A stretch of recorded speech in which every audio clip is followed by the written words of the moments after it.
Okay, so here we are in the rooftop tent. This is a Dune 4-wheel drive Supreme 3D double mattress. So this is the double size.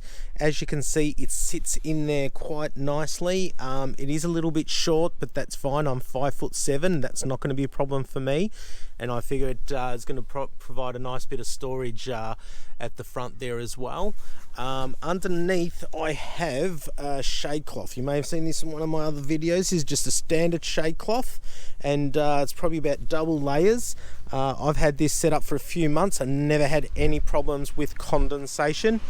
I call this mattress the poor man's Aeromat. So Aeromats are available for about $70-80. This was actually sitting around the house, so it was a lot cheaper, and definitely has been doing the job for me. So up next I'm going to put a mattress topper. I'll show you that now, and I'm also going to put a woolen underlay and my sheets. So let's get all that set up and give it a bit of a test.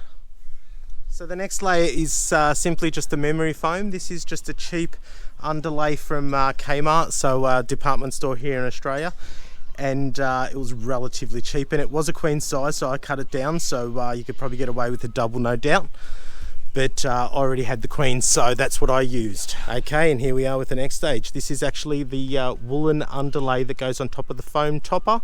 So this is another cheap one from Kmart. It works quite well for me. It is 100% wool, and it definitely helps keep me warmer at night, and just adds a little layer on top, so quite comfortable. Okay, so here we go with the final setup. Bed's all made up. If you like the camo sheets, by the way, I do have a separate video on that. But meanwhile, I have tested this out, and it is quite comfortable. It is significantly more comfortable than the original mattress for sure, which was always quite firm.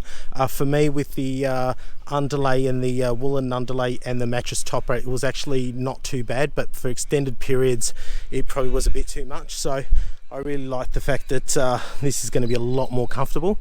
Now the big test is, can we get it closed? So there you go. It did seal up quite nicely. It was a little bit firm, but it has sealed up, so that's the important bit. So there you go, guys. Worked out quite well. Next stage, of course, is having a few nights sleep in it. So if you want to see that, like, subscribe, do all that stuff, and we'll see you again next week.